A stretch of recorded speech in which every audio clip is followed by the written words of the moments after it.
मैंने डॉक्टर जाकिर की तरफ देखते हुए कहा, ये इतना आसान नहीं होगा। सबसे पहले तो हम लोगों को उसके बारे में सारी जानकारी मालूम करनी पड़ेगी। तुम उसे ले तो आए हो अपनी रिसर्च के लिए, लेकिन अब वो हम सबके लिए आफत बन गया है।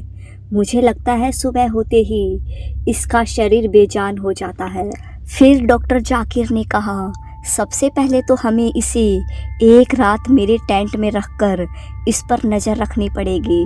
मैंने अचंभित होते हुए कहा, अब सिर्फ एक रात और, उसके बाद इस टीम में हम दोनों का ही नंबर है।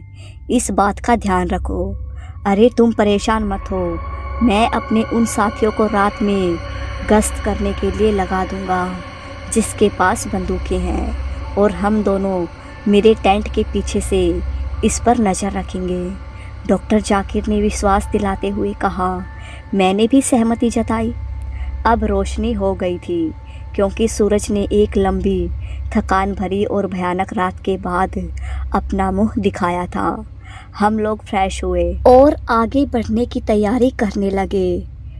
टीम के सदस्यों ने टेंटों को निकालना शुरू किया और घोड़ों पर सामान लाद दिया गया, क्योंकि हम सभी को पहाड़ों और नदी के रास्तों को तय करना था, जिसकी गहराई तो ज़्यादा न थी, लेकिन पानी का बहाव ज़्यादा था। और ऐसा झरने के कारण था जो कुछ ही दूरी पर था, और नदी के दूसरे किनारे पर ही गांव की ओर रास्ता जाता था।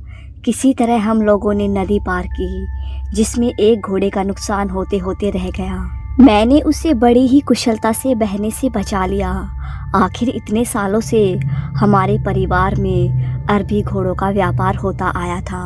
उन्हें बड़ी रेसों से लेकर हर बड़े लोगों को बेचा जाता था जो शौकीन हुआ करते थे।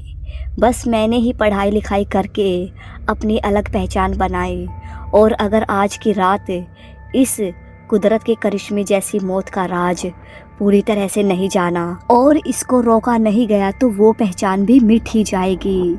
रात हो गई है। हम सब ने शाम को ही पड़ाव डाल दिया था। सभी ने अपने टेंट इस तरह लगाए कि एक गोलाई सी बन गई है, और जिस टेंट में उस अंग्रेजी अफसर का ताबूत है उसे थोड़ी दूरी पर लगाया है, ताकि आग की रोशनी से बचा रहे।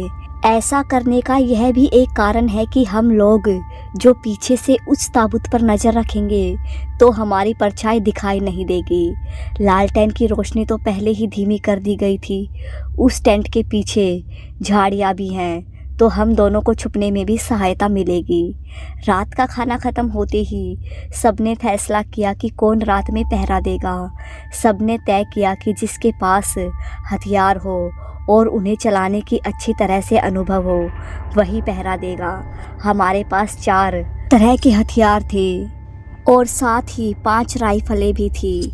5 लोगों को आज रात सामने से पहरा देना था। मेरे और डॉक्टर जाकिर के पास अपनी अपनी राइफलें थी।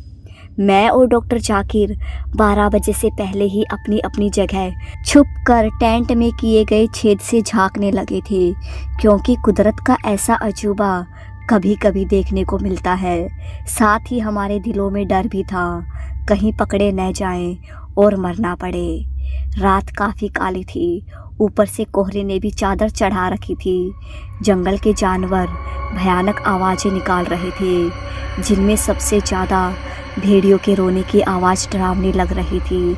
ऐसा लग रहा था जैसे वो हम पर ही रो रहे हों। जंगल में ज़्यादातर जंगली जानवरों का डर सताता है, पर हमारे सामने तो उन जानवरों से भी बड़ी समस्या थी, और बस कुछ ही देर में वह समस्या उठकर खड़ी होने वाली थी। कुछ ही देर में ताबूत खुलता है और उसके अंदर से अंग्रेज का अधगला सिर बाहर आता है, जिसे उसका हाथ ऊपर की तरफ लेकर आ रहा था। उसकी आंखें खुली थी और हल्की लाल रंग की रोशनी निकल रही थी। ऐसा लग रहा था मानो बदन का सारा खून उसकी आंखों में आ गया हो। थोड़ी देर बाद उसका धड़ हवा में उठ खड़ा होता है और धीरे धीरे नीचे ज़मीन की तरफ आता है, लेकिन उसका बूट ज़मीन को नहीं छूता है। उसके चेहरे पर एक अजीब सी मुस्कान थी। वो धीरे धीरे हवा में आगे बढ़ता है। हम पर उसकी नज़र नहीं पड़ी थी। टेंट के बाहर निकलने से पहले वह रुक जाता है। उसका सिर उसके हाथ में इधर उधर घूमकर देखता है।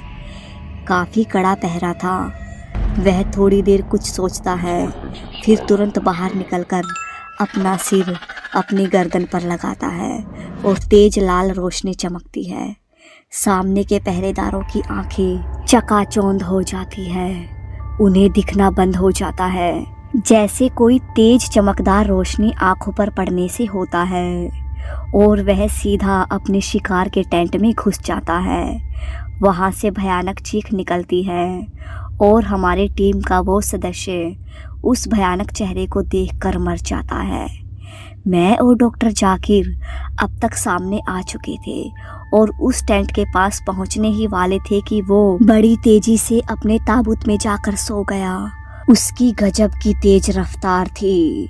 जिन लोगों के ऊपर उस अंग्रेज भूत ने तेज रोशनी चमकाई वह अंधे हो गए, लेकिन उसने अपना शिकार इतने लोगों के बीच में भी नहीं छोड़ा। उनमें से एक भी गोली या कारतूस नहीं चला पाया। मैंने डॉक्टर जाकिर से अकेले में कहा, मुझे इसकी एक कमजोरी मिल गई है और इसके लिए मेरे पास एक तरकीब भी है। बस सूरज की रोशनी निकलने दो। इस कहानी को आगे सुनने के लिए चैनल को सब्सक्राइब, वीडियो को लाइक शेयर ज़रूर कीजिएगा। इस कहानी के सभी भाग आपको इसी चैनल पे मिल जाएंगे।